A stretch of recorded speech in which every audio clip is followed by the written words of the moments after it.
Dah.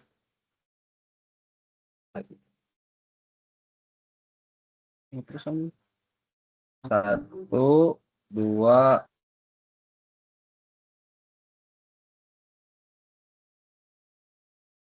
tiga. Assalamualaikum warahmatullahi wabarakatuh.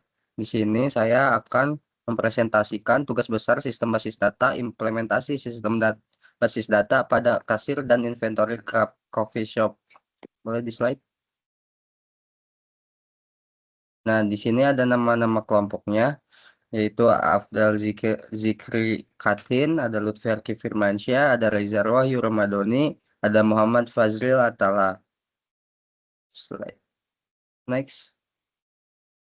Nah, di sini ada latar belakang dan karakteristik coffee shop. Coffee shop memiliki dinamika tinggi di mana transportasi bahan baku menjadi produk jadi berlangsung cepat dan berulang. Kebutuhan pencatatan data secara real time sangat krusial guna menghindari selisih atau penumpukan inventory.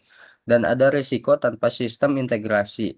Pencatatan manual memisahkan penjualan dari pengelolaan stok, memicu ketidaksesuaian jumlah bahan fisik dan sistem, keterlambatan restock serta potensi kehilangan pendapatan, loss of sales, akibat bahan habis di jam sibuk kerap terjadi. Boleh di next. Nah, adapun manfaat utama penerapan sistem, ada pemilik dan manajemen mengetahui harga modal cangkir kopi secara presisi, melacak tren menu terlaris, serta memantau performa cabang dari satu dashboard utama. Selanjutnya ada operasional toko, yaitu mempercepat pelayanan antrian kasir, otomatis pengiriman pesanan ke barista, dan kemudahan pencocokan stok fisik setiap hari. Selanjutnya ada kepuasan pelanggan, menghindari kekecewaan kehabisan menu karena inventory yang terjaga, menjamin konsistensi rasa melalui resep digital, serta transparansi nota. Boleh di next. Adapun fungsi ERD. Ada dua macam fungsi ERD, menggambarkan hubungan antar data menjadi dasar pembuatan database, dan ada 6 entitas utama, yaitu customer, employee, produk, supplier, inventory, dan orders. Nah, selanjutnya akan dilanjutkan oleh teman saya.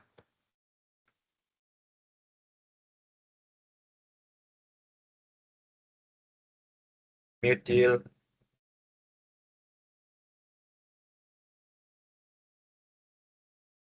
Baik, di sini ada relasi antar entitas, yaitu ada relasi utama. Yang pertama, customer melakukan order. Yang kedua, employee melayani order.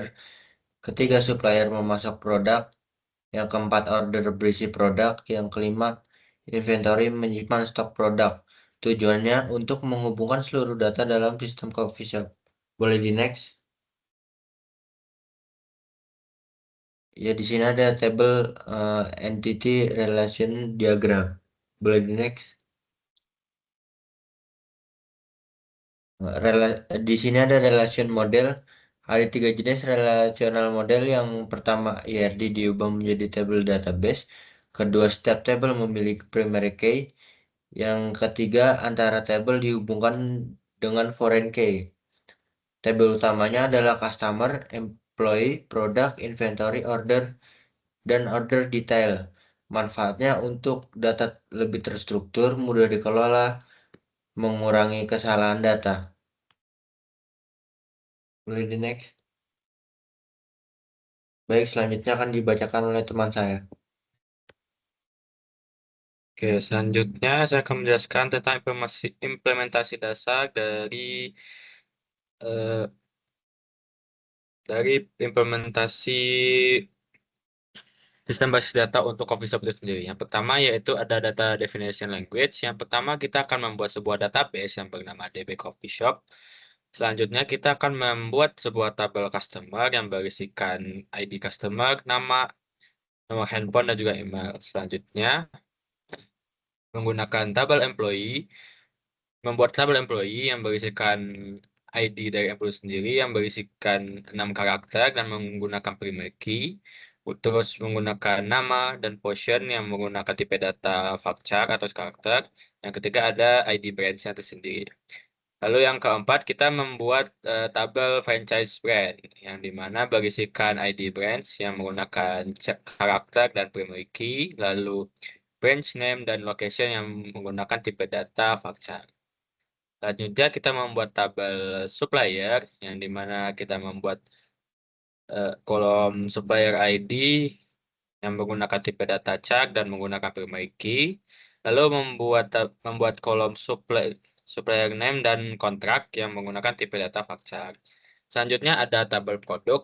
Di sini kita membuat kolom produk ID yang sama menggunakan karakter dan juga primary key, lalu membuat kolom produk name yang menggunakan tipe data varchar, lalu ada kolom price yang berisikan tipe data desimal, lalu ada supplier ID yang berisikan tipe data karakter, yang dimana untuk supplier ID ini eh, mengacu pada eh, supplier kolom supplier pada tabel supplier, supplier ID pada tabel supplier. Selanjutnya ada tabel inventory, yang dimana kita membuat kolom ID inventory, lalu branch ID, produk ID, dan juga stok. Lalu kita menggunakan for and key pada branch ID dan produk ID. Untuk branch ID-nya sendiri kita reference dari tabel franchise brand, dan untuk produk ID kita reference dari tabel produk.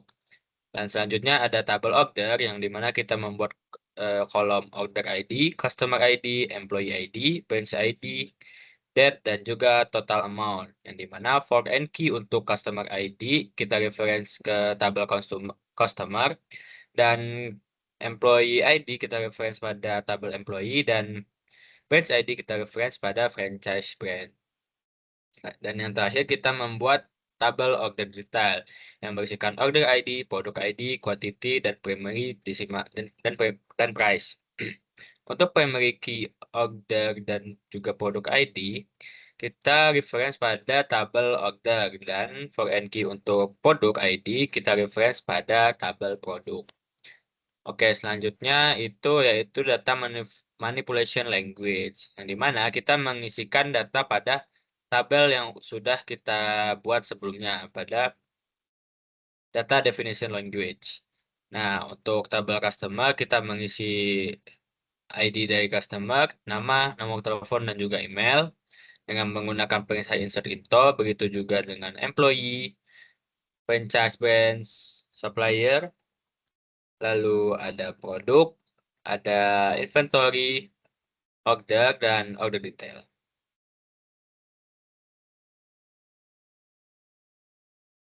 Oke, next. Oke, selanjutnya saya akan menjelaskan implementasi lanjutan. Oke, dalam database kali ini kami menggunakan 3 store prosedur, 2 trigger, dan 2 DDL user. Lanjut. Oke, untuk store prosedur pertama yaitu sales branch, yang dimana store prosedur ini berfungsi sebagai untuk menampilkan data dari hasil total penjualan dari suatu branch atau ya suatu branch, yang dimana sintaksnya delimiter, lanjut dengan create prosedur yang dinamai SP sales branch, yang ambil parameter branch ID yaitu dengan karakter maksimal 6, lalu begin, dan start prosedur ini akan menampilkan branch name dan sum, yaitu total dari penjualan dari branch tersebut yang dialiaskan sebagai total sales, lalu menetapkan table order sebagai data table acuan utama yang akan digabungkan dengan table franchise brand dengan kolom yang bersinerginya itu branch ID, lalu digrupkan dengan berdasarkan nama. Oke, kita lihat pembuktiannya ketika kita memanggil start prosedurnya sales branch, lalu memasukkan parameter branch ID-nya, akan memunculkan data berupa branch name dan total penjualan dari branch tersebut. Oke, next.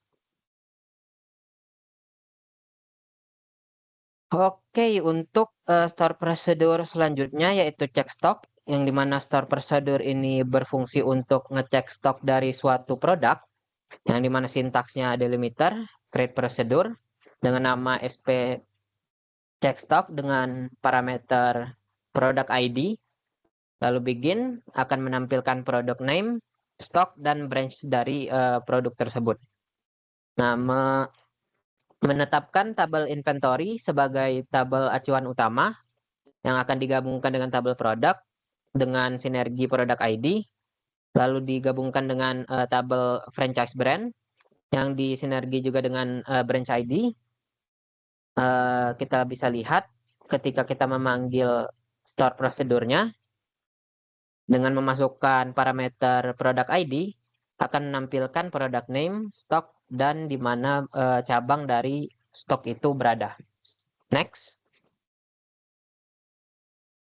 Oke, untuk store procedure selanjutnya yaitu VIP customer, yang dimana fungsi dari store procedure ini untuk menampilkan siapa customer yang memiliki total pembelanjaan paling banyak. Bisa dilihat sintaksnya delimiter membuat prosedur yang dinamai SP VIP customer. Begin akan menampilkan nama dan total dari pembelian dari customer tersebut yang dialiaskan dengan total order. Lalu menetapkan tabel customer sebagai tabel utama dan digabungkan dengan tabel order yang disinergikan dengan customer ID. Lalu digrupkan dengan nama, lalu menghitung apakah customer tersebut lebih besar dari rata-rata dari penjualan seluruh. Bisa dilihat pembuktiannya ketika memanggil VIP customer akan menampilkan customer dengan total order terbanyak. Next. Oke, untuk trigger. Nah, trigger pertama yaitu update stock yang berfungsi sebagai untuk mengupdate stok secara otomatis. Sintaksnya delimiter create trigger dengan nama trigger update stock dan dilakukan setelah insert dalam tabel order detail. Lalu update inventory yang dimana ngeset stoknya berkurang dengan kuantitinya yang di-insert. Lalu bisa dilihat dalam pembuktian ketika pertama kali kita ngecek stoknya, kita tampilkan stok dari inventory di mana brand ID-nya 1 dan produk ID-nya 1. Di situ dilihat stoknya berisi 50 stok. Nah, setelah ada order dan dilakukan insert into, seperti bisa dilihat ada insert into order dan order detail, yang dimana kan triggernya bekerja setelah insert on detail order detail, yang dimana dilihat di sana ada 2 quantity yang di-insert, yang dimana trigger update stok ini langsung mengurangi stok yang ada sebesar kuantitinya. Next. Oke, untuk trigger selanjutnya adalah prevent delete employee, yang dimana trigger ini berfungsi sebagai pencegahan agar data employee itu tidak terhapus ketika dia punya data di tabel lain. Oke, delimiter, sintaksnya delimiter buat trigger dengan nama trigger prevent delete employee yang dilakukan sebelum delete dalam tabel employee. Sistemnya itu bekerja dalam pertama mengecek apakah parameter dari employee tersebut ada dalam table order atau tidak. Lalu jika ada, dia akan memunculkan teks tidak bisa hapus karyawan yang masih punya transaksi. Oke, dilihat pembuktiannya ketika pertama kali kita lihat dari table order, di situ terlihat ada employee 1 dalam table order. Ketika kita mencoba untuk mendelete employee 1 dalam dari table employee, maka akan muncul pesan error. Next. Oke, selanjutnya DDL user. Yang pertama, kami menggunakan user manager yang dimana sintaksnya membuat user, lalu memberikan local hostnya, menetapkan hostnya, lalu memberikan password, dan memberikan segala kemampuan dalam database coffee shop untuk user manager. Bisa dilihat dalam pembuktian ketika user manager melakukan select dari tabel customer, dia mampu melakukan atau menampilkan data tersebut. Dan pembuktian kedua, ketika dia melakukan delete dari tabel customer, yaitu ngedelete customer ID-nya customer 3, dia mampu melakukan atau mendelete customer 3 tersebut. Next. Oke, untuk user terakhir, yaitu user staff yang diberi nama staff dengan hostnya localhost, diberikan password staff @123, diberikan kemampuan select dan insert hanya di tabel produk dan inventory. Kita lihat pembuktiannya, dia melakukan select dalam tabel produk, dia mampu melakukannya, dan ketika dia melakukan select dalam tabel yang lain selain produk dan inventory, maka dia tidak dapat melakukannya dan ditolak. Oke, next. Baik, sekian dari presentasi yang kami sampaikan. Maaf jika ada kekurangan dan kesalahan. Kami ucapkan terima kasih.